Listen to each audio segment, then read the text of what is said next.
Gracias, Señor. Es bueno.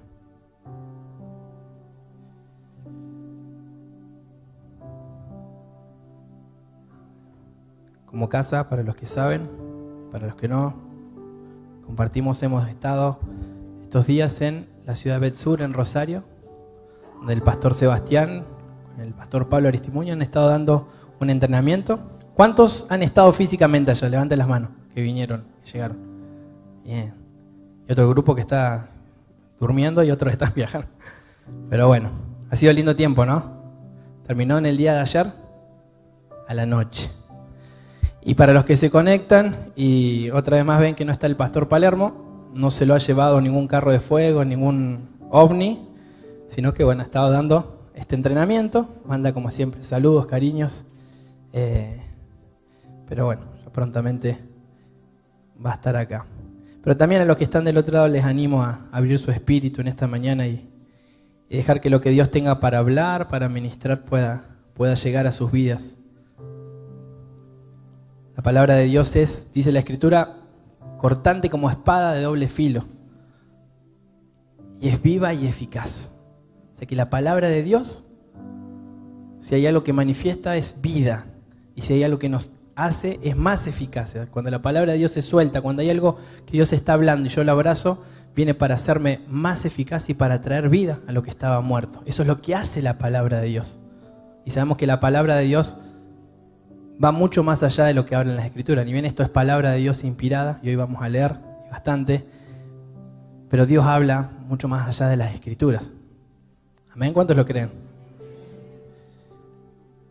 Obviamente que lo que Dios habla nunca se va a contradecir con lo que dicen las Escrituras, pero su voz es lo que sustenta todas las cosas. Vamos a ver un poco de historia, pero nunca quiero que perdamos el espíritu profético, la mentalidad profética mientras vamos hablando, mientras el Señor nos ayuda a situarnos en un momento de la historia. Porque es muy importante que algo que el Señor me dijo y algo que leí en la intercesión que el grupo que hoy está en la puerta, hoy está activa, que es la puerta de Benjamín, había entendido de parte de Dios que era una administración, no solamente para lo personal, para la casa, sino también para la nación. Y me gustó esto y yo lo tomé, creo que es algo que también se manifestó en este tiempo de libertad, que el Señor nos ministraba en lo personal, pero a medida que íbamos recibiendo esa libertad, era algo que podíamos ir ministrando hacia afuera, hacia la ciudad, hacia lo que está mucho más allá de estas cuatro paredes. Y eso está lindo, y eso está bueno cuando se abren nuestros ojos y podemos ver esa realidad, y podemos ver que nos movemos en el Espíritu y que Dios nos usa mucho más allá de estas estructuras en las que por ahí tantas veces caemos. Bien.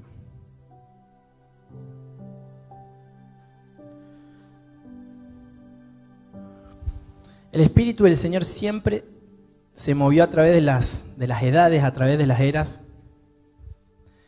Y una de las cosas que se manifestaban, o que podemos ver al hacer una lectura, son las señales y son las cosas que el Señor iba marcando a través de los diferentes momentos y a través de las diferentes circunstancias que Él intervenía en el Antiguo Testamento. Esto lo vemos muchísimo a lo largo de toda la historia del pueblo de Dios, de Israel, como venían señales que establecían un tiempo, venían cuestiones que el Señor hablaba a través de los profetas que venían siempre para marcar un tiempo.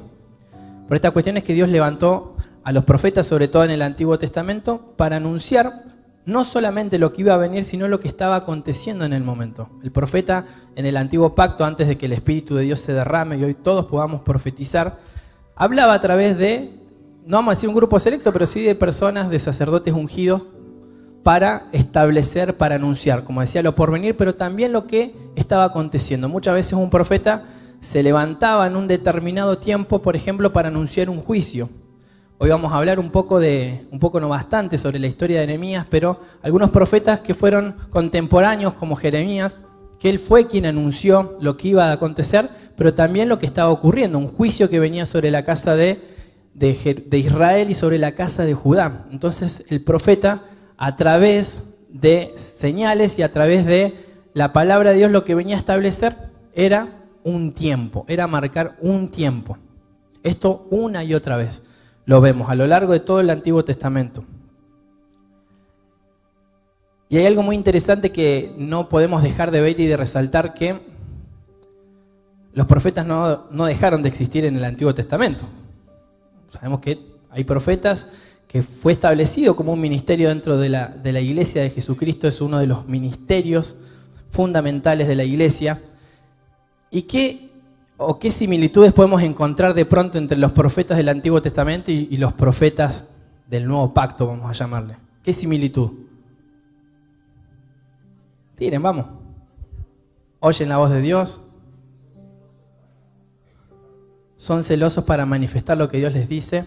Voy a pedir si podemos habilitar un micro acá también para habilitar cuando haya algo que compartir o leer alguna palabra. ¿Qué más? ¿Qué similitudes hay entre un profeta del Antiguo Testamento y un profeta del Nuevo Pacto? Ven, oyen. ¿Qué hablaban los profetas del Antiguo Testamento, por ejemplo? Lo que Dios decía, lo que anunciaban. ¿A quién?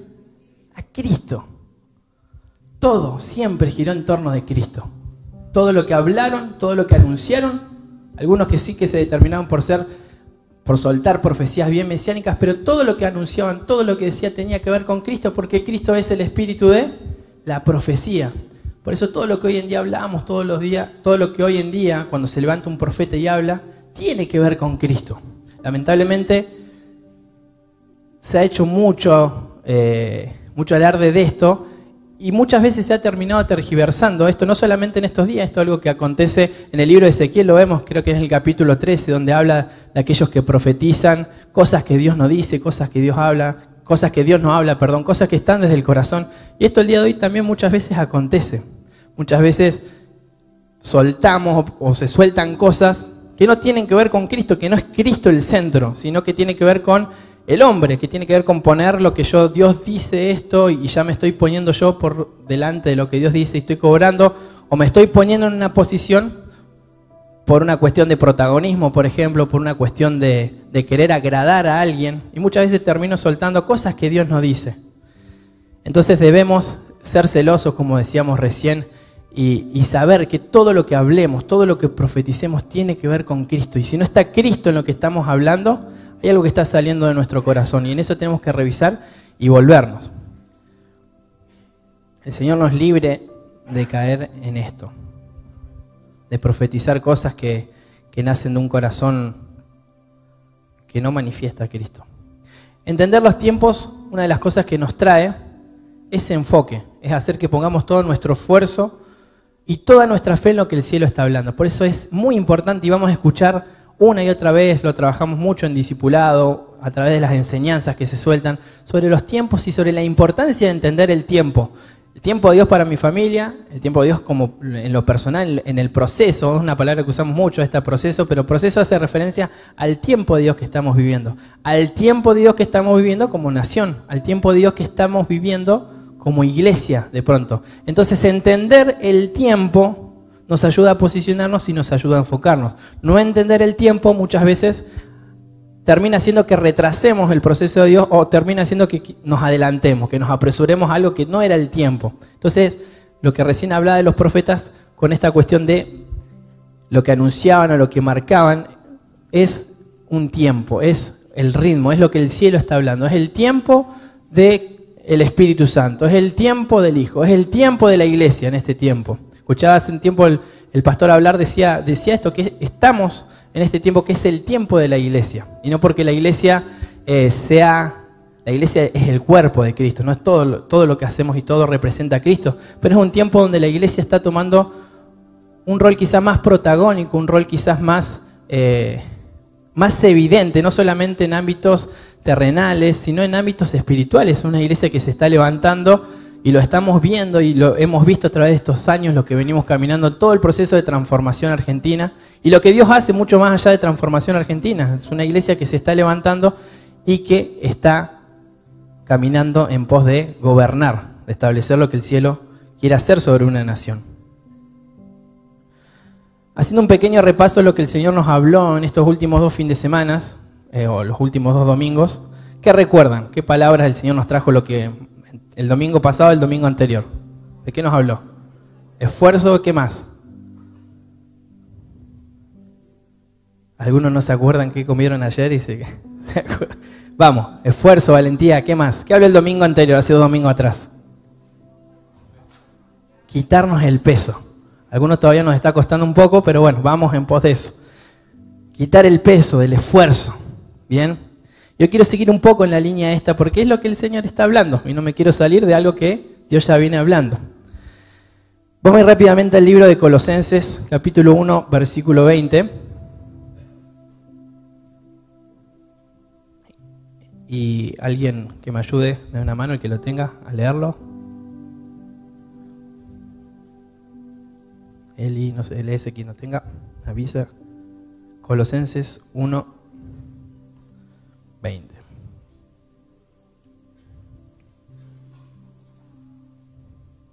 Ahí estamos. 1:20.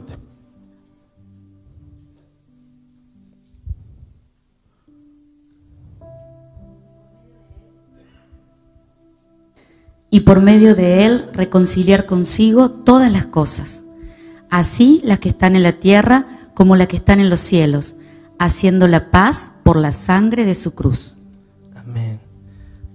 Sin salirnos de esto, pero si pudiéramos hacer una lectura de lo que fue la administración hoy a la mañana.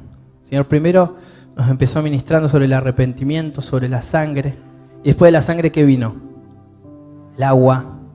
Pero fue todo un lindo proceso y un lindo movimiento del Espíritu Santo. Nada de lo que el Señor hace no es que no tiene sentido. Todo el Señor lo hace en un orden. Estuvo bueno ver eso. Y es interesante, y lo que solamente quiero sacar de esta porción de la Escritura es que el sacrificio del Señor y lo que Él hizo en la cruz no solamente vino a reconciliarnos a nosotros, los hijos, los que estábamos lejos, las cosas que estaban en la tierra, sino las cosas que estaban en los cielos. Lo hemos escuchado varias veces, que hay algo que aconteció en los cielos. No solamente, sabemos que antes de la caída del hombre hubo una caída de ángeles, de seres que habitaban la presencia de Dios. Y esto ocasionó un rompimiento en los cielos. Y hubo cosas que se cayeron, hubo cosas que al día de hoy el Señor sigue restaurando. Cosas que no solamente tienen que ver con lo visible, sino que están en un plano invisible. ¿Todos creen esto? Y con esto que les acabo de compartir, vamos a ir al libro de Lamentaciones, capítulo 5. Si dije bien, Lamentaciones. No es un libro muy habitual que solemos compartir, pero esto nos va a ir ubicando en el contexto al cual queremos llegar hoy. También le voy a pedir una mano que me ayude. Lamentaciones 5, y vamos a leer del versículo 1 hasta el 18. No se olvide de lo que recién compartimos en Colosenses.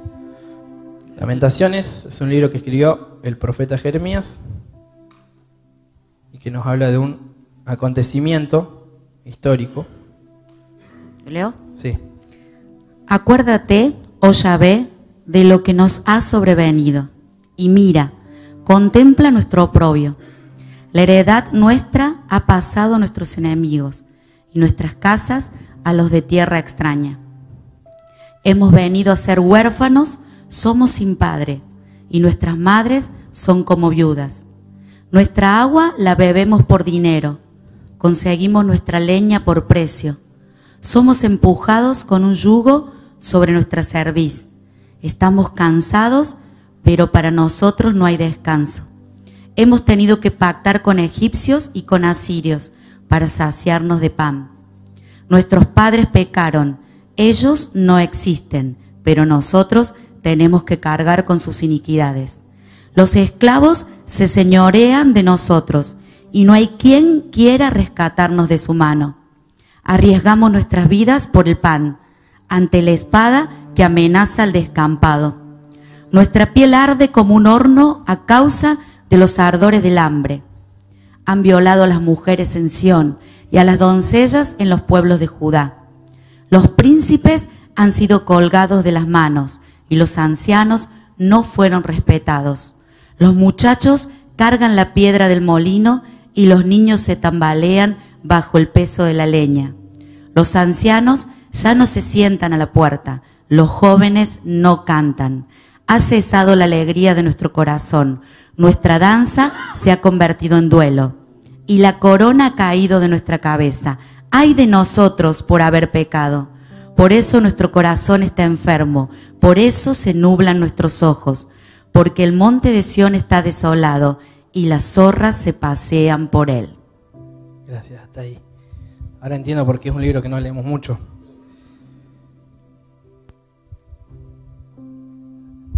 Estaba hablando Jeremías de lo que había acontecido en aquel momento. Y mientras vamos al libro de Crónicas, segunda de Crónicas, capítulo 36, es devastador lo que el relato del profeta, lo que había acontecido, lo que había ocurrido con los ancianos, lo que había ocurrido con los jóvenes, con las hijas de las doncellas que habían sido violadas.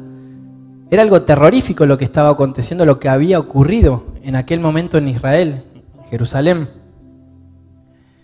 Quiero que por un instante nos imaginemos que hacemos un viaje a otra ciudad o a otra provincia. Nos vamos por una semana, por 3 semanas, y al volver, de lejos vemos humo, vemos que la ciudad está vacía, está desolada.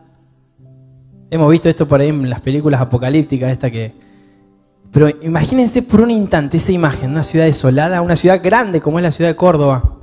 Entrás por el arco de Córdoba y está roto, hay humo, las casas están todas devastadas,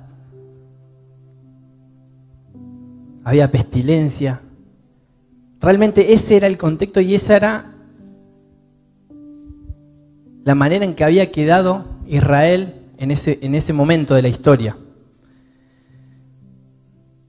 Y vamos a ver ahora una de las causas de por qué terminó esa ciudad en esas ruinas. Si me ayudas con el versículo 11 hasta el 16 vamos a leer. Estamos en segunda de Crónicas 36. Dale. Sedequías tenía 21 años cuando comenzó a reinar, y reinó 11 años en Jerusalén, e hizo lo malo ante los ojos del Señor su Dios, y no se humilló delante del profeta Jeremías que le hablaba por boca del Señor. También se rebeló contra el rey Nabucodonosor, que le había hecho jurar fidelidad por Dios, pero endureció su cerviz y obstinó su corazón en vez de volverse al Señor, Dios de Israel. Asimismo, todos los jefes de los sacerdotes y el pueblo fueron infieles en gran manera, y siguieron todas las abominaciones de las naciones, y profanaron la casa del Señor, que él había consagrado en Jerusalén. Y el Señor Dios de sus padres les envió palabras repetidas veces por sus mensajeros, porque él tenía compasión de su pueblo y de su morada. Pero ellos continuamente se burlaban de los mensajeros de Dios, despreciaban sus palabras y se mofaban de sus profetas, hasta que subió el furor del Señor contra su pueblo, y ya no hubo remedio. Gracias, Agus. Básicamente, acá está relatando las causas del escarnio que vino sobre Israel, de la devastación que vino sobre Jerusalén. Y el que tiene oídos oiga estas palabras, el que tiene lapicera anote esto que yo resalté de lo que dice la Escritura acá en segunda de Crónicas capítulo 36. Y hay una serie de cosas que me llamaron la atención y que yo resalto, que quiero que las revisemos. O sea, esto que estamos hablando, que terminaron estableciendo ruinas sobre una ciudad. Y dice que no se humilló ante la palabra de Dios, no se humilló.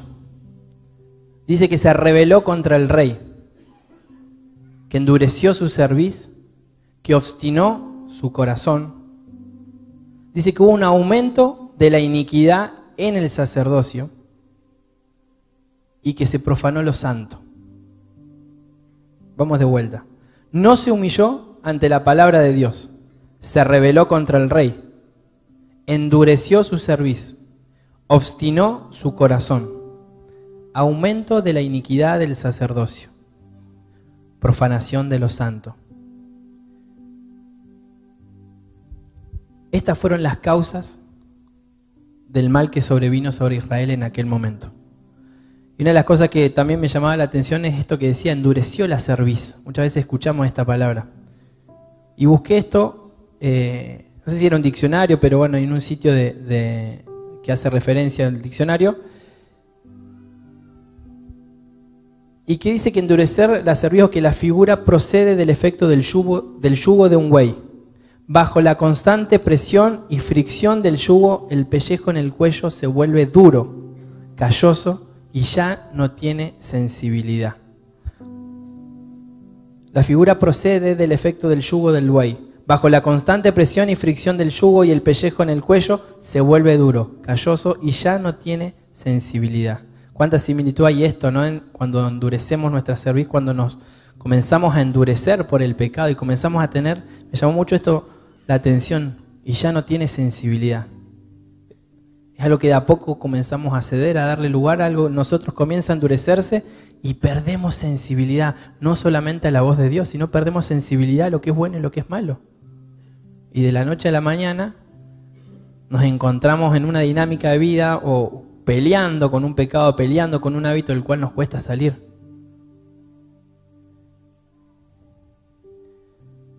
Pero hubo un varón que se levantó en aquel momento, el cual, la verdad que empecé a leer, a estudiar y me empezó a apasionar mucho la historia de Nehemías. Y leyendo un poco acerca de su historia, los que conocen o los que no, era el copero del rey en aquel momento, el rey de Babilonia. Y ser copero del rey significaba prácticamente estar en el círculo cercano del rey, era como un brazo derecho del rey. Así como lo fue Daniel en su momento, Nehemías en ese entonces era no sé qué es, un celular. Era una mano derecha del rey. Era el que probaba la bebida, en este caso del rey, tenía acceso, tenía un lugar de privilegio. Esto no era, digamos, estamos en este contexto, Israel había sido llevado cautiva a Babilonia por estas causas que acabamos de leer. Vino una devastación, vino un ejército y tomó cautivo a todo Israel. No solamente tomó cautivo, sino que hubo todos estos acontecimientos que leíamos sobre los ancianos, sobre las niñas, algo tremendo. Y en este caso lo que hacía Babilonia era no aniquilar a un pueblo. Una de las características que, lo que caracterizaba justamente a Babilonia era que tomaba de aquellos pueblos los cuales ponía su dominio, tomaba lo mejor, tomaba a los sabios, tomaba a aquellas personas que eran doctas, que eran intelectuales, y las terminaba utilizando para su propio beneficio, a diferencia de otros pueblos que sí eran devastadores, eran sanguinarios y aniquilaban. Babilonia lo que hacía era tomar. Entonces en esto cae Nehemías, pero vamos a ver que es un personaje que halló gracia delante de este rey, y a través de esa gracia que él termina hallando, que Dios le termina dando, es que el rey le concede hacer algo, y es volver a esta ciudad, volver a Jerusalén, a lo que había sido devastado, para comenzar a reedificar estas ruinas. Nehemías y Esther, que Esther era en este caso la esposa, la reina del rey, corresponden a un mismo periodo de la historia.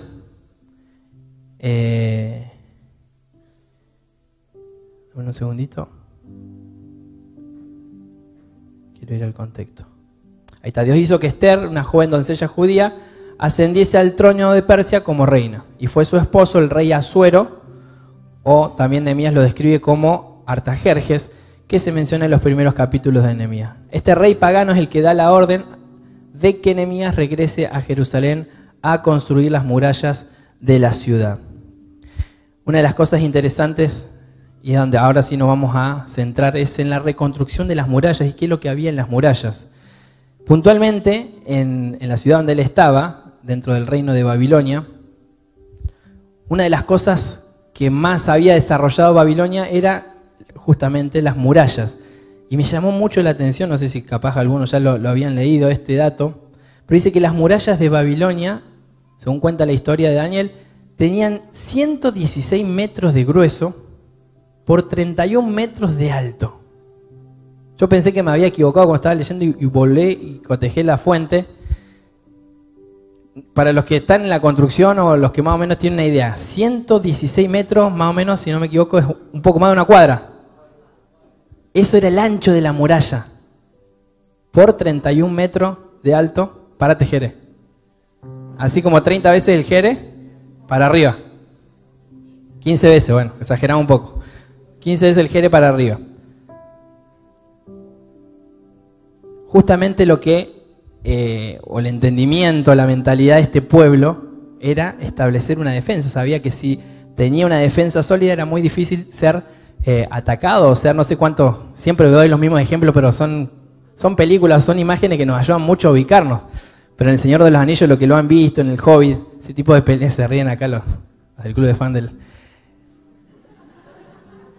Esas películas o esas situaciones nos ayudan mucho a ver cómo eran en la antigüedad los reinos y cómo establecían sus murallas, cómo construían su defensa. Entonces miren la importancia, la mentalidad que tenían los babilonios, que levantaron y establecieron una muy buena defensa.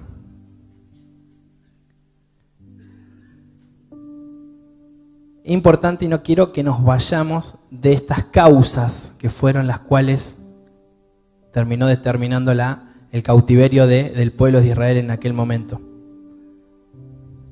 Y ahora sí, vamos a hacer un repaso así bien rápido por casi todo el libro de Nehemías, pero vamos a leer dos capítulos nomás. Vamos a ir a Nehemías, sí, capítulo 1, Eli, o Agus, quien lo tenga.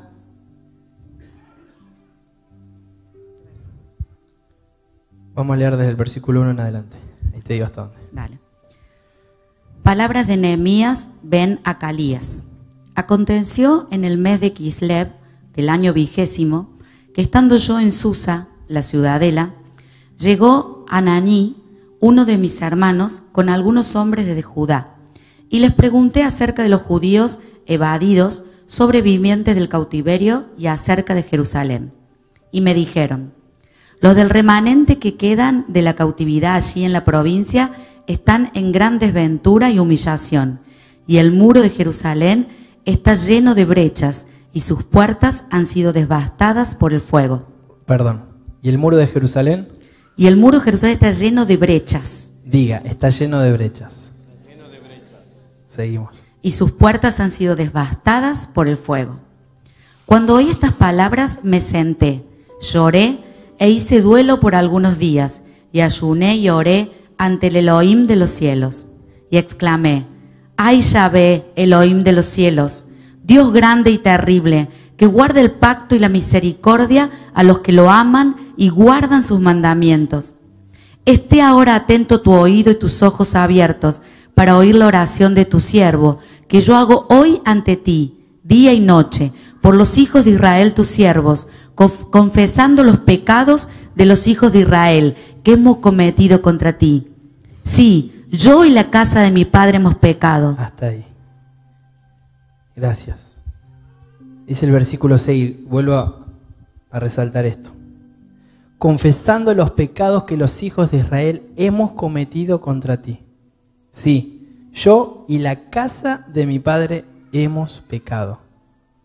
Recuerden lo que le explicaba de Nehemías recién en el contexto en el cual él estaba en una posición muy cómoda, no le faltaba nada, tenía un buen salario, tenía un lugar de privilegio entre muchísimos. Y estando en esa comodidad, estando en ese privilegio, estando en ese lugar donde tenía acceso a muchísimas cosas, se entera de lo que había acontecido en aquel momento. Y hay algo que se produce en su espíritu y que creo que es lo que mueve el corazón de Dios, y es una actitud que él tiene. Él quizá había salido y él quizá había quedado, no digo en el olvido, pero quizá ya muy aislado de esa realidad. Pero hay algo que sucede dentro de este hombre, y es que toma una posta, toma una responsabilidad y se hace cargo de algo, solamente de sus pecados, sino de los pecados que sus padres cometieron. Y creo que esta fue la actitud que mueve el corazón de Dios. ¿Y a quién nos recuerda esta actitud que él tuvo, Nehemías? De ponerse a la brecha por algo que quizá él no había cometido. Jesús. Muchas veces hemos hablado o hemos dicho, o la misma palabra habla de el espíritu de Elías, o el espíritu de... es el tiempo de los Jeremías, de los Isaías, el tiempo de los Nehemías. Y yo creo que recién hablamos y se profetizaba sobre Isaías 61 que el espíritu de Dios está sobre mí. Y yo pregunto, ¿el espíritu de Elías y el espíritu de Nehemías es diferente? ¿Son distintos? ¿Es el mismo espíritu? Lo que operó en Elías quizás fue una unción diferente a la que operaba en Nehemías. Pero el espíritu es el mismo. El espíritu del Señor es el mismo que estuvo desde el principio con cada uno de los reformadores, con cada uno de los profetas. El mismo espíritu que levantó al Señor de entre los muertos. Pero ahora lo que estaba operando en él era una unción. Es una unción que es la que entiendo que el Señor está ministrando y quiere ministrar en esta mañana. La unción que operó en Nehemías. Y me gustó mucho, y acá me detengo unos instantes, en esta actitud que él tuvo de tomar, de interceder y de hacerse cargo del pecado y lo que había lamentado o herido el corazón de Dios. Me conmueve mucho la actitud que él tiene, no solamente de ponerse en el lugar de Dios, sino sentir quizá el dolor del Padre, sentir y ser sensible a lo que Dios lo que le había producido, cuando muchos se habían apartado, cuando muchos se habían olvidado, cuando muchos habían endurecido su cerviz, hay alguien que de repente siente una sensibilidad por el corazón de Dios y se preocupó por Dios. Esto es algo que me estremece y algo que oro para que podamos alcanzar, salir siempre quizá de esa postura de buscar, de recibir lo mío y empezar a ponernos en el corazón de Dios, comenzar a ponernos en su lugar muchas veces o comenzar simplemente con una simple pregunta de ¿cómo estás, Señor? Así como muchas veces nos preocupamos por un ser querido, que queremos saber qué le pasa, qué le acontece. ¿Cuántas veces le preguntamos a Dios cómo está, cómo se siente? ¿Cuántas veces quizá nos ponemos en el lugar de Él cuando algo le duele, cuando algo ofende? Esto es algo que oro en el nombre de Jesús para que se nos dé esta capacidad de ponernos en su lugar, de poder ser sensibles a su corazón, a su dolor, de poder ser más celosos por aquellas cosas que ofenden a su corazón. Y esta actitud que hubo en él es algo que muchas veces estamos muy distantes. No nos hacemos cargo de nuestros errores. Mira que nos vamos a hacer cargo de los errores de los otros. Y cuando no nos hacemos cargo de nuestros errores, muchas veces una actitud que tenemos, cuando se nos llama la atención, cuando se nos dice algo, lo primero que hacemos, yo no fui. O tendemos a justificarnos. Dígame si soy el único que le pasa o si nos pasa a todos. Algo que viene muchas veces cuando se nos llama la atención, cuando pasa algo, cuando nos echamos una, que viene el reto, que viene el cheque pasó o la explicación y tendemos a justificarnos. Lo primero que hacemos es darle la explicación. No, pero yo no fui, pero yo... Y nos justificamos y nos excusamos.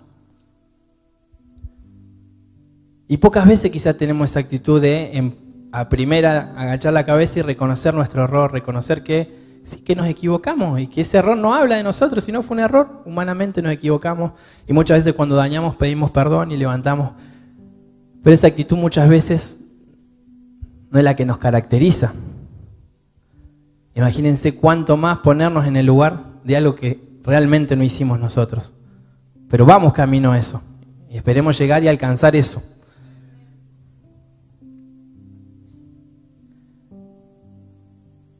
Bueno, una actitud que podemos ver cuando acontece la caída en el jardín del Edén. ¿Qué es lo primero que hace Adán cuando Dios se le aparece? Se justifica echándole la culpa o justificando que fue la mujer la que le había hecho eso. Nehemías era un hombre que se preocupaba por el corazón de Dios. Esto agradó al Señor. Y bueno, cuenta a través de toda la historia, de todo el libro, algunas de las cosas que yo fui resaltando mientras leía, que me llamaron la atención y me agradó mucho de lo que él hacía. Él cuando sale le resumo un poco, si después usted quiere, lea el libro entero, pero una de las cosas que le pide al rey cuando él sale, cuando le va a pedir permiso el rey dice así la historia, que un día estaba sirviéndole el vino y el rey nota que estaba triste. Y se ve que eran muy cercanos y se ve que se conocían bien porque le llama la atención y lo llama y le dice, ¿qué te pasa? Que noto que estás, estoy parafraseando, pero que te noto que estás diferente, que estás mal. Y es ahí donde él abre su corazón y le cuenta las noticias que habían llevado. Y el rey le pide, ¿qué quieres hacer? Y es ahí donde él le pide permiso para ir a reconstruir la ciudad de sus antepasados. Es ahí donde Dios toca el corazón del rey y le da este permiso, le concede, le pregunta, bueno, ¿cuánto tiempo vas a hacer? ¿En cuánto tiempo volvés? Bueno, bien, perfecto, andá, hacelo y volvé. Entonces él lo que le pide al rey es que escriba unas cartas porque en el camino de la ciudad donde él estaba, a Jerusalén, había diferentes gobernadores de otros pueblos que estaban bajo el dominio de Babilonia, pero que la carta del rey era como un amparo, una seguridad que él comunicaba de parte del rey lo que estaba yendo camino a hacer a Jerusalén. Entonces el rey firma, sella estas cartas donde anunciaban que él estaba camino a Jerusalén a reconstruir la ciudad. Y estando ahí dice que se levantaba de noche y cabalgaba toda la ciudad. Dice que hacía los cálculos. Era una persona, imagínense, a ver, el ese fornero que digo, hacemos más lo mismo, trabajamos en un escritorio, trabajamos sentado en una computadora, que de repente te manden con la pala y el ladrillo. O sea, lejos de eso, algo que no nos sale a hacer, que nunca hicimos. Pero sin embargo este hombre, que tenía otra profesión totalmente diferente, me vas a acordar una vez que fui, se ríe la misma pala, fui con Carlos Glá a trabajar una vez, hasta el día de hoy me duele la espalda. Definitivamente no es lo mío, pero ahí tuve una experiencia de lo que es poner el lomo realmente, lo que estamos acostumbrados, quizá una vida más sedentaria, escritorio, trabajar en la computadora. Pero de pronto este hombre, Nehemías, sale de esa posición en la cual estaba y se pone en él el comenzar a construir, comenzar a, en primera instancia, a quitar. Dice que había muchísimos escombros. Y él comienza, antes de ser apresurado a construir directamente, dice que se levantaba por las noches, cabalgaba, oraba, intercedía, adoraba, hacía cálculos. Eso duró bastante tiempo hasta que se comenzó la reconstrucción, no fue de un día para el otro. Pero hubo algo que acontece en ese trajín mientras él estaba yendo hacia Jerusalén. Y vamos a saltar al capítulo 4.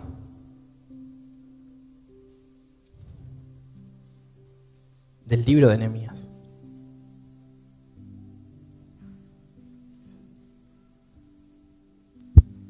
¿Quién me ayuda? Vamos desde el 1.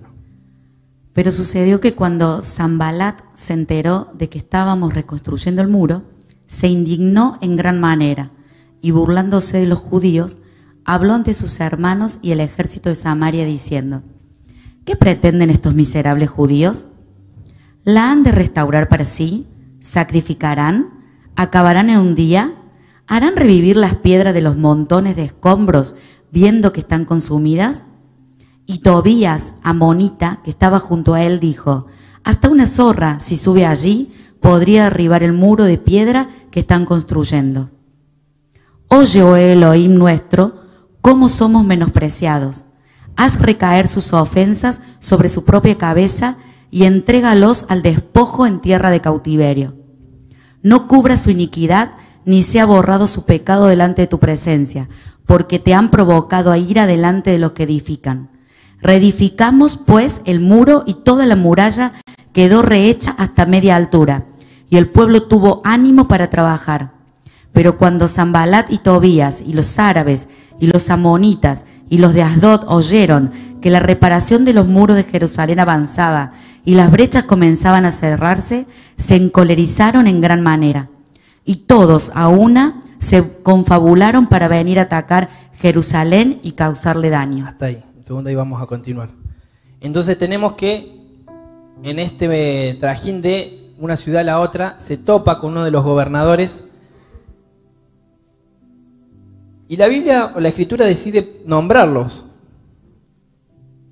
Y sabemos que todo lo que la Escritura nombra, dice, tiene un sentido.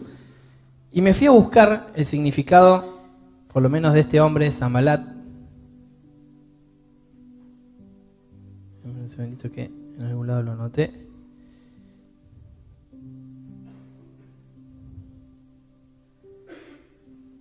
no lo tengo acá a mano, pero me acuerdo lo que quiere decir. Y Sanbalat dice que es Dios de la luna, aquel que adora la luna. No sé si esto les suena a alguna entidad espiritual, aquellos que adoran a la luna, esta entidad o este sistema espiritual de la reina del cielo. Y cuando leía esto, el Señor me traía a memoria el tiempo del cual estamos viviendo y lo que desde hace un tiempo venimos limpiando, sacando, confrontando y hacia el juicio y hacia la movilización que el Señor de acá a un tiempo nos va a llevar a hacer.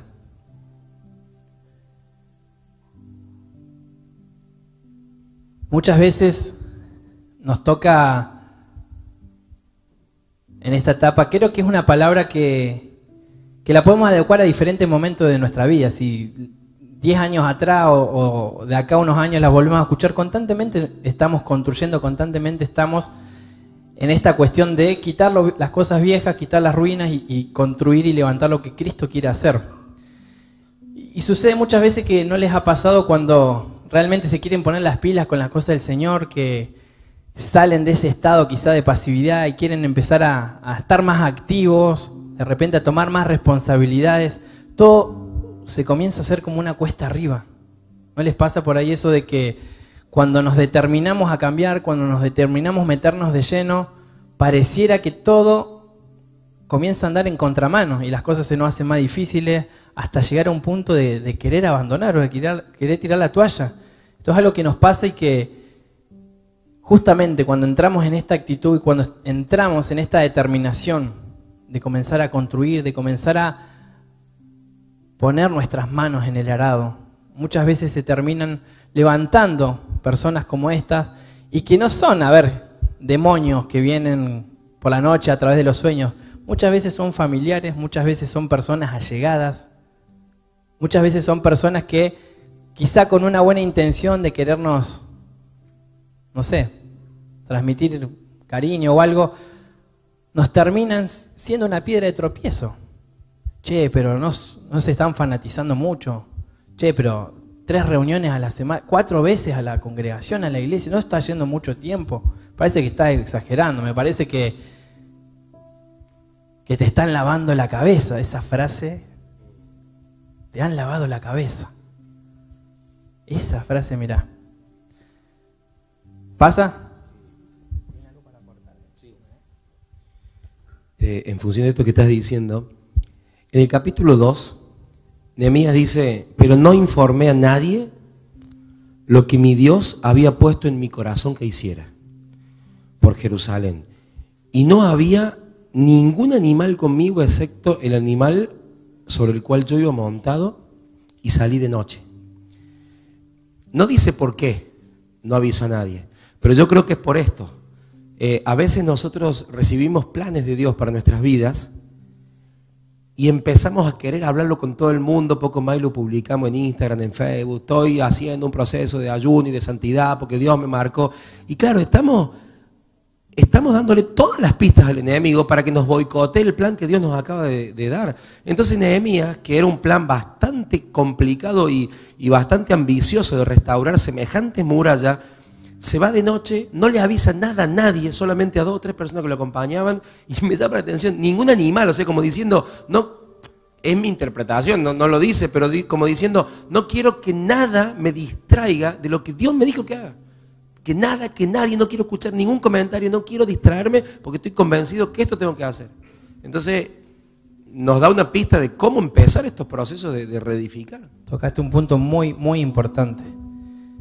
Y lo que decía anteriormente, que Nehemías no fue para nada impulsivo. Él no fue de un día para el otro diciendo, bueno, ahora sí, comenzamos, viene la grúa, viene acá la retroexcavadora, acá a dar órdenes. Simplemente lo podría haber hecho.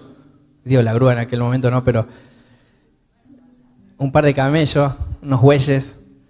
Pero él fue prudente, con sabiduría hizo la guerra. Y me detengo un poco en esta perlita que tiró Roger. Muchas veces recibimos una instrucción o recibimos algo que Dios hizo, algo que muchas veces Dios, no sé si Dios, hay que tener secretos, pero sí hay cosas que a mí me gusta resguardarme, que Dios me habla y Dios me dice, que Dios hace conmigo. Y lo llevo esto a un plano y lo comparo con mi relación con mi esposa. Yo no ando divulgando las cosas que en la intimidad hablo con mi esposa, que vivo. O sea, hay una privacidad. Y muchas veces por una cuestión de querer hacer alarde o querer figurar o querer... comentamos y divulgamos todo lo que Dios nos dice, lo que Dios nos está hablando en un muro del Facebook o acá, allá. Y muchas veces lo que terminamos haciendo es avivar a nuestro enemigo. Y muchas veces... esto me ha pasado muchísimas veces a mí cuando recibo algo de Dios, una idea, un proyecto, algo, y lo empiezo a hablar. Lo hablamos con vos la otra vez, creo. Lo empiezo a hablar, lo empiezo a contar, y de tanto que lo hablé, se terminó diluyendo y muchas veces Dios nos ministra algo, nos entrega una palabra, nos habla, pero es algo privado. O sea, una relación, hay algunas cosas que son privadas, no secretas, no hay secretos entre Dios, no es que el secreto sea falta de luz, pero hay cosas que son íntimas con el Señor. Y está bueno tener eso, está bueno tener esa relación donde resguardamos aquellas cosas que el Señor en los secretos nos habla. Y más cuando tiene que ver con una instrucción para una guerra, cuando tiene que ver con una estrategia para la libertad de mi familia, para la libertad de algo que el Señor me quiera estar trayendo a luz en el barrio, en lo que sea. El Señor me da una estrategia y ahí nomás la ando divulgando. Nos debemos mover con sabiduría. Con respecto a esto venía a mi mente este recuerdo de cuando se le presenta el ángel a María para avisarle a Jesús. Ella dice, he guardado en mi corazón esas palabras. Y ella no dijo nada, absolutamente nada, hasta que llegase el tiempo. Entonces creo que muchas veces en nuestra ansiedad por lo que Dios nos dijo, adelantamos los tiempos de las cosas por no tener esa intimidad. Creo que te escuchaba hablar y decía, claro, ese es el tema. No es un secreto, es la intimidad. Y muchas veces adelantamos tiempos y me venía esa palabra, María, diciendo, en mi corazón he guardado lo que me has dicho. Y llegó el tiempo y ella supo qué decirle a su hijo cuando llegara el momento, pero también supo guardar cuando tenía que callar.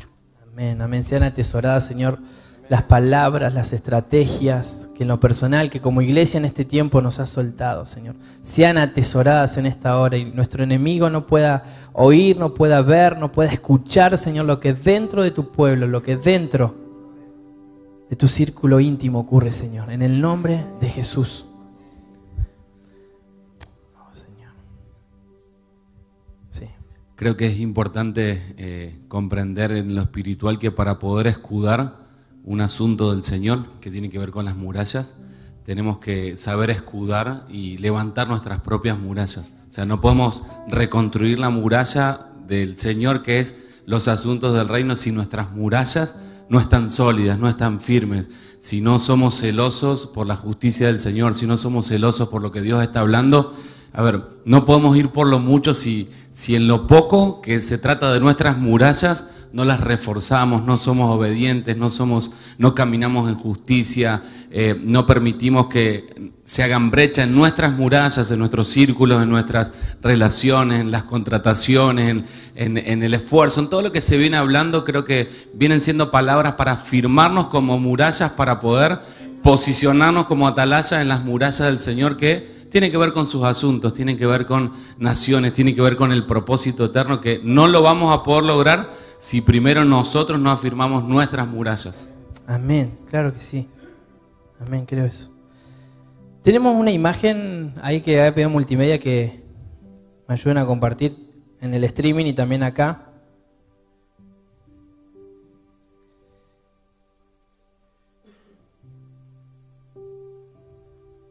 Ahí estamos. Para que nos podamos ubicar un poco, esta es una imagen que encontré en internet, pero que nos ayuda a ver cómo estaba organizada la ciudad de Jerusalén y cuál fue el trabajo que Nehemías comenzó a hacer. Él trabajó sobre la muralla, pero dentro de la muralla había puertas. Se resaltan 10 puertas acá, en realidad eran 12 puertas, pero 2 de esas puertas eran internas, pero en la muralla había 10 puertas. Y acá sí quiero que abramos bien nuestros ojos espirituales y nuestros sentidos proféticos y lo que el Señor a cada uno le pueda hablar sobre estas puertas. No me voy a detener simplemente a hacer una explicación, ni bien yo fui tomando como una interpretación pero personal de lo que cada puerta por ahí representaba, pero que cada uno pueda ver a medida que vamos leyendo qué es lo que el Señor debe restaurar o debe levantar. Y también fue muy interesante al ver esto, después si quiere puede estudiarlo, puede buscar y verlo proféticamente lo que cada puerta representaba y lo que cada puerta el día de hoy representa. No creo y no sé, por lo menos en el Apocalipsis habla de la Nueva Jerusalén. No sé si está establecida con estos nombres, sí, que son 12 puertas, pero de la importancia de las puertas y de la importancia de lo que Nehemías hizo al restaurar y comenzar la restauración primeramente por las puertas. Y dice que él al salir de noche se salía por afuera de la ciudad y que por momentos él quería ingresar a la ciudad, pero dice que al intentar entrar por las puertas de lo destruida que estaban, no podía ingresar. O sea, él intentaba rodear y cuando él quería ingresar, a causa de los escombros, no podía entrar. Y toda construcción, para los que trabajan en la construcción, esto lo deben saber bien a la perfección. De repente vemos acá, sobre todo en el barrio de Nueva Córdoba, no sé si los que estudian arquitectura también lo ven esto, de pronto que se empiezan a tirar muchas casas antiguas para levantar de pronto un edificio. Esto en los últimos 10, 15 años ha sido mucho así. De hecho, acá en el barrio donde estamos, en General Paz, también se están tirando muchas casas viejas, muchas construcciones para levantar edificios. Ahora es muy interesante, esto es algo básico, pero que para poder construir, ¿qué es lo que primero debe hacer? Una vez que se destruye o se tira abajo algo.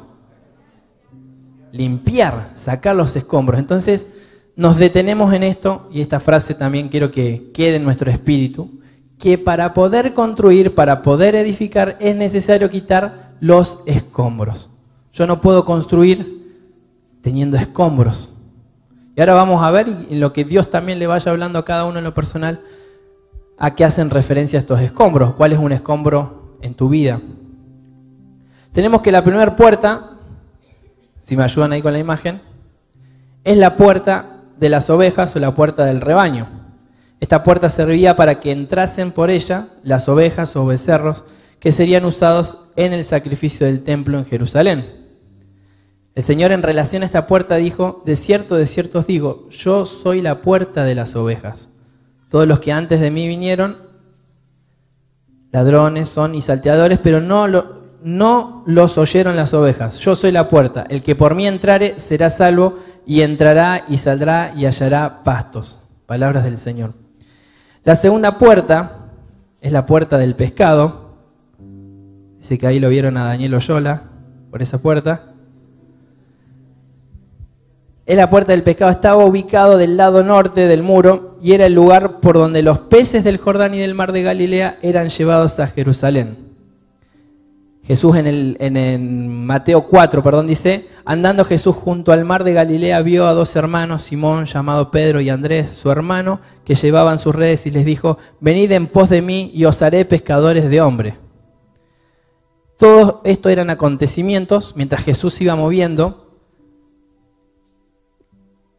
en relación a la puerta o en relación a la ciudad donde él iba aconteciendo, que iban sucediendo estos acontecimientos o estos hechos. La puerta vieja o añeja era la única puerta que quedó de la ciudad antigua de Salem, antes que fuese Jerusalén, la cual fue conquistada por Israel. O sea, es una puerta que está mucho antes de la construcción de Jerusalén, de la propia ciudad de Jerusalén. Por eso la puerta vieja o la puerta antigua. Si pudiéramos ver de pronto esta puerta, ¿qué representa nuestra vida o qué representa? Al atravesar esta puerta estamos quizá considerando que estamos dejando quizá algo viejo atrás para poder entrar a una estación nueva, poder entrar a lo nuevo de parte de Dios. Pero quizá hay cosas viejas, hay escombros de nuestra vida pasada, hay escombros no solamente de generaciones, sino de nuestro propio pasado que todavía están estorbando e impiden que podamos ingresar a lo nuevo. La puerta del valle era la puerta que llevaba al valle de Cedrón, a un costado de la ciudad de Jerusalén. Un valle es un terreno llano, es el nivel más bajo que aquello que lo rodea. Hay momentos en nuestra vida donde habla mucho la Escritura y los salmos hablan de atravesar valles. Momentos donde atravesamos un desierto, y hay momentos donde entramos en un valle. Hay momentos de de aflicción o de angustia.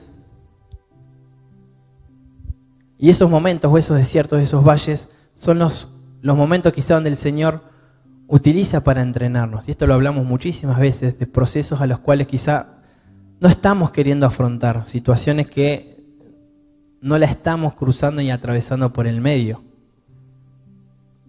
Por el dolor, por la incomodidad que aún nos causa, buscamos esquivar o evitar estas situaciones. Y como siempre sabemos y predicamos, el dolor, Roger, ¿por dónde se atraviesa? Por el centro. La puerta del muladar, como bien lo dice, se llama la puerta del estiércol, pues era el lugar por donde se sacaban los animales muertos y el estiércol que había en toda la ciudad. No me hubiese gustado vivir ahí cerca de esa puerta, pero sin caer en lo burdo, miremos por un instante la importancia de esta puerta, la importancia de lo que esta puerta representaba. ¿Qué era lo que sacaba? El desperdicio, todo aquello que estaba podrido, la mugre, los desechos. Imagínense si esto en nuestra vida está, no digo que está trancado, pero si está rota o esta puerta no está habilitada. Hay cosas pudredumbre que comenzamos a acumular adentro nuestro. Es muy importante esto. La puerta de la fuente. La puerta de la fuente era el camino para llegar al estanque de Siloé, el cual era un estanque que se llenaba de agua que fluía por medio de las rocas. Esta puerta nos hace mención de la necesidad que tenemos de agua viva. ¿Qué es lo que el Señor nos ministró en la oración? Nos dio de beber, nos ministró con su agua.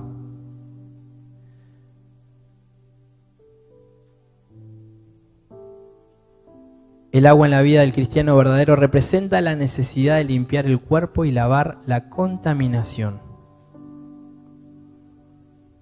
de purificación. Otra de las puertas era la puerta del manantial de aguas.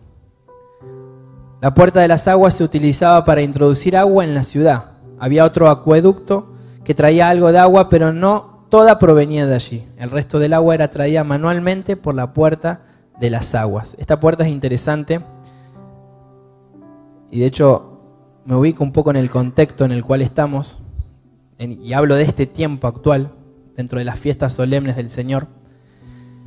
Y algo que acontecía en la fiesta de los tabernáculos, el Sukkot, una de las tradiciones que era habitualmente practicar, esto creo que la pastora Lucy un domingo lo explicó, era que el pueblo bajaba hacia un estanque, bajaba con fuentes de agua, traía las aguas de afuera y las vertía dentro del templo.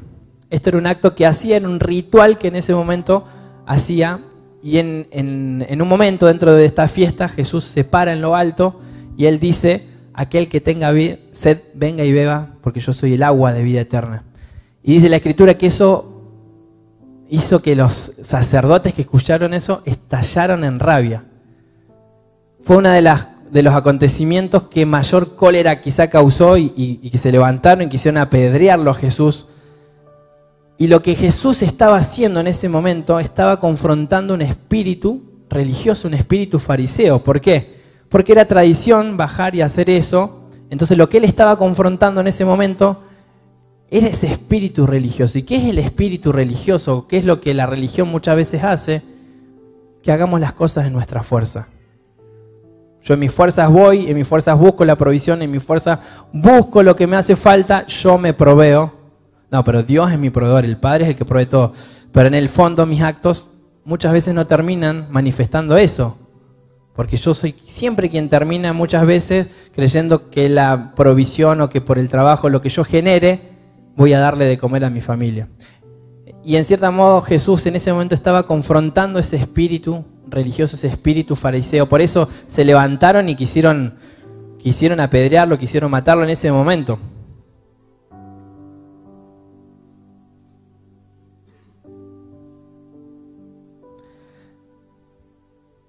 Me da una mano, Mati, para...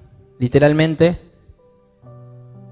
tiene que ver con un espíritu o con una actitud interna de ser aguerridos o de ser celosos cuando el diablo nos está robando o el diablo nos está boicoteando cosas en nuestra vida, pero lo único que hacemos muchas veces es poner el rostro y dejar que nos golpeen y de esto se trata la vida del cristiano, de sufrir, de recibir aflicciones, de recibir latigazos, y el diablo nos golpea, pero nos golpea porque no hay, y Dios, no sé si permite esto, pero muchas veces Dios sí permite esto para que reaccionemos, para que nos levantemos, para que nos despertemos. Se ministró el domingo pasado mucho para confrontar este espíritu de pasividad, este espíritu de pusilanimidad, que muchas veces, no sé si lo dije bien, pero me entendieron. Y es algo que creo que realmente en todos, en mí en primer lugar, debe ser restaurado y debe ser manifiesto este espíritu de determinación, este espíritu de guerra, este espíritu que es celoso por las cosas de Dios y este espíritu que se enoja cuando el diablo le toca algo que es suyo. La puerta de los caballos. La puerta oriental, o la puerta dorada, es la puerta más importante e impresionante de la ciudad de Jerusalén y la única entrada visible a la ciudad del este. También es otra de las más antiguas de la ciudad.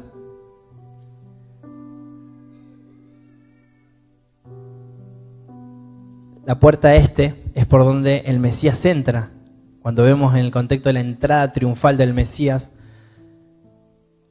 Y creo que no solamente fue importante porque estaba manifestando y estaba abriéndole el camino al Rey de Reyes, al Mesías que iba a entrar hacia esa ciudad muchos años después, muchos siglos después, sino que parémonos por un instante en el este, y en el este, ¿qué es lo que acontece?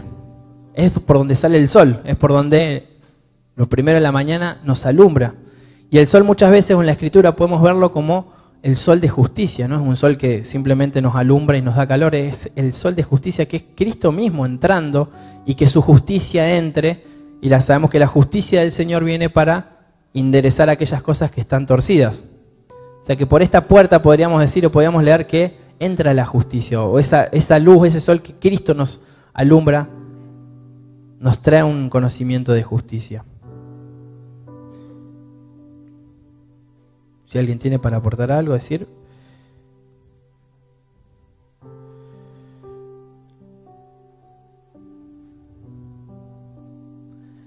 Y la 10ª puerta, la puerta de la inspección. Esta puerta también se ha traducido como puerta del juicio, pero la palabra exacta que se usa en hebreo es mifkad, que literalmente significa una tarea asignada, hacer un nombramiento o asignar un cargo o mandato. En esta puerta los guardias y atalayas de Jerusalén se presentaban para recibir órdenes y dar reportes a la autoridad. Diga, los guardias y atalayas.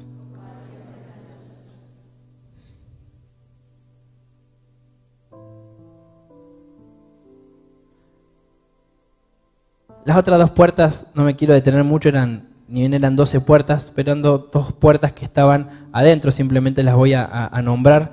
Una era la puerta de Efraín, Linares, ¿no? de Efraín, o muro de piedra, y la otra era la puerta de la cárcel. Eran las otras dos puertas, pero eran puertas que estaban dentro de la ciudad. Ahora, les decía recién que para poder edificar y para poder dejar que el Señor siga construyendo, y esto sí ahora no solamente lo llevamos a un plano personal, porque como recién les decía, creo que es una administración que viene para lo personal, pero que viene con algo que el Señor está haciendo en la ciudad y que está haciendo en la nación. Y decíamos recién que la primera porción que leíamos en Colosenses, que el Señor con su sangre y su sacrificio ha venido a reconciliar las cosas que están en la tierra, pero las que están en los cielos. Y Jerusalén, o sea, me atrevo a decir que fue producto de algo que ocurrió en el mundo espiritual. Esa devastación, esas ruinas primeramente ocurrieron en una batalla que se libraron en los cielos. Y así como hay una ciudad visible, terrenal, hay una ciudad celestial. que está siendo restaurada, que está siendo edificada.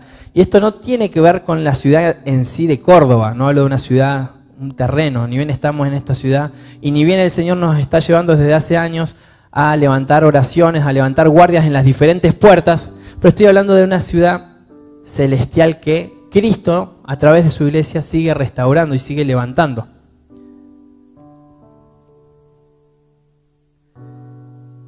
Ahora, ¿qué representan? Y acá sí vamos ya cerrando. Estos escombros que nos están impidiendo, o mejor dicho, le están dificultando el camino al Espíritu Santo para seguir edificando nuestra vida. Tiene que ver con nuestro pecado, sí. Tiene que ver con la iniquidad. Tiene que ver con la herencia. Y tiene que ver con lo malo que hicieron nuestros padres. ¿Recuerdan la actitud de Nehemías? La actitud que tuvo él de ponerse a la brecha, no solamente por su pecado, sino por los pecados de su padre. Veamos esto en nuestra ciudad, el trabajo que venimos haciendo en nuestra nación, con los estratos de levantar, de pedir perdón, una y otra vez, por cosas que ni nos tocaron vivir y aún por cosas que muchos de acá vienen quizá de familias europeas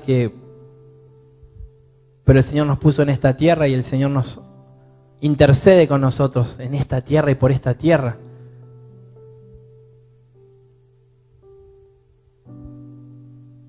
Y oro en esta hora para que nuestros ojos puedan abrirse una vez más, que los ojos de nuestro entendimiento se abran.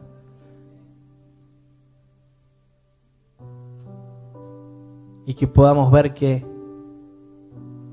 nuestro trabajo va más allá de nuestra vida, de ordenar nuestra casa, de ordenar nuestra familia. Simplemente eso es una manifestación, eso es una añadidura que se da. Tenemos una tarea, así como la tuvo Nehemías.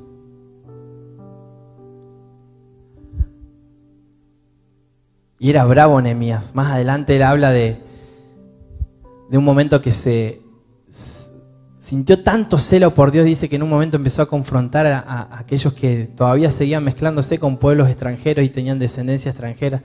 Y dice que a uno llegó a arrancarle el cabello. Y si me enojé tanto que le arranqué el cabello.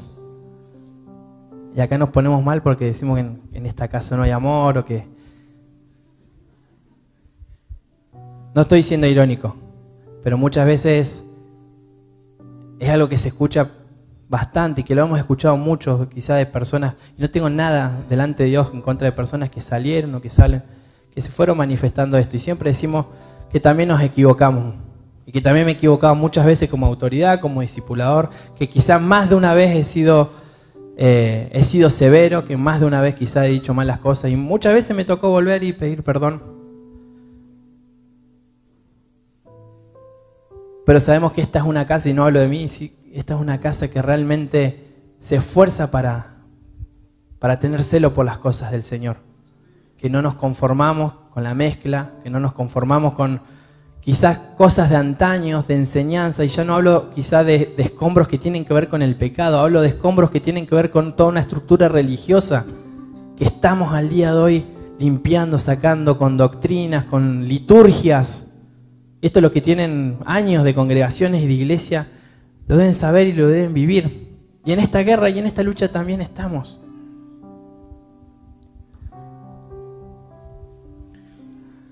Algo que es inconcebible para un constructor es construir sobre un terreno sucio, sobre escombros, sobre mugre. No solamente que un constructor primero limpia, sino que cuando hace los cimientos, eso tiene que estar prácticamente virgen para recibir el material nuevo.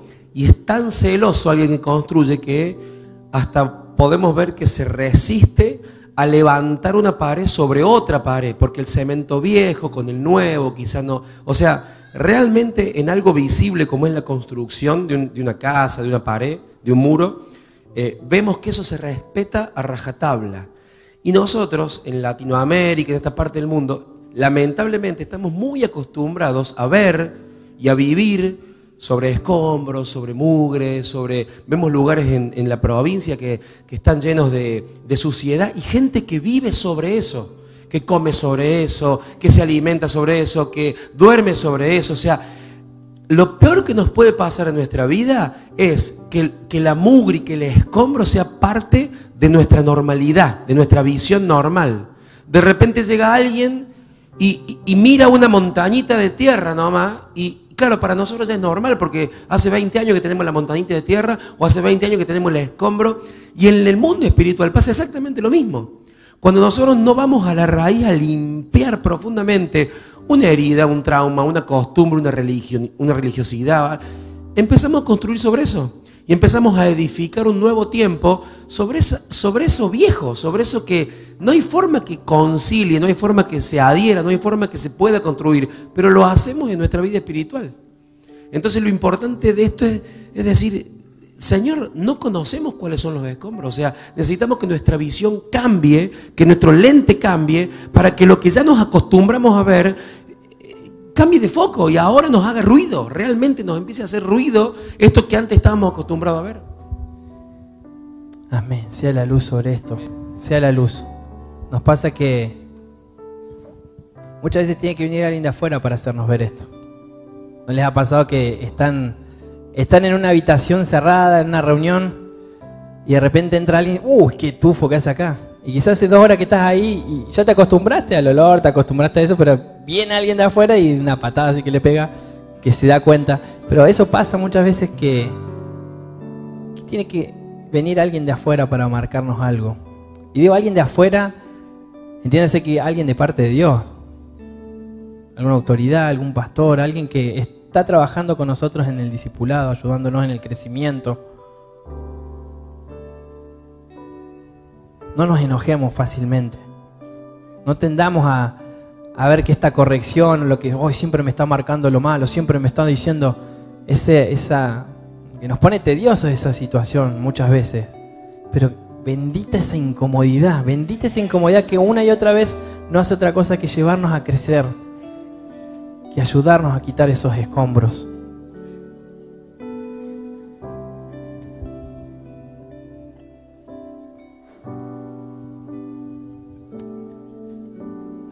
No temas delante de ellos, acordaos del Señor grande y temible, y pelead por vuestros hermanos, vuestros hijos, por vuestras hijas, por vuestras mujeres y por vuestra casa. Cuando oyeron nuestros enemigos que lo habíamos entendido y que Dios había desbaratado el consejo de ellos, nos volvimos todos al muro, cada uno a su tarea. Desde aquel día la mitad de mis siervos trabajaban en la obra y la otra mitad tenían lanzas, escudos, arcos, corazas, y detrás de ellos estaban los jefes de toda la casa de Judá, los que edificaban en el muro, los que acarreaban y los que cargaban. Con una mano trabajaban en la obra y con la otra tenían una espada, porque los que edificaban, cada uno tenía su espada ceñida en sus lomos y así edificaban, y el que tocaba la trompeta estaba junto a mí. Y dije a los nobles y a los oficiales y al resto del pueblo, la obra es grande y extensa, y nosotros estamos apartados en el muro, lejos unos de otros.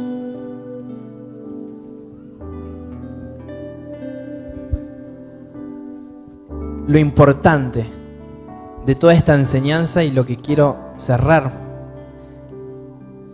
es que todo esto tuvo que ver con algo muy, muy determinante. Y es que el pueblo de Dios haya salido de Babilonia. Esto nos lleva a otro capítulo extenso y le hemos hablado muchas veces de Babilonia. Pero Babilonia es eso que estuvimos hablando. Es esa mezcla, es ese sistema que no opera en el mundo, sino que busca operar dentro de los hijos de Dios, dentro de la iglesia. Un sistema religioso, es un sistema de mezcla. Entonces el Señor nos libre en este día y nos libere de este sistema. A nosotros, a nuestros hijos, a nuestras hijas, a nuestra casa, a toda nuestra descendencia. Es el camino y es el tiempo del exilio, dice el Señor. Es el tiempo del exilio. Es el tiempo de salir de este sistema. Es el tiempo de ser libres y de permitir que el Señor siga moviéndose en libertad para lo que viene a través de nosotros.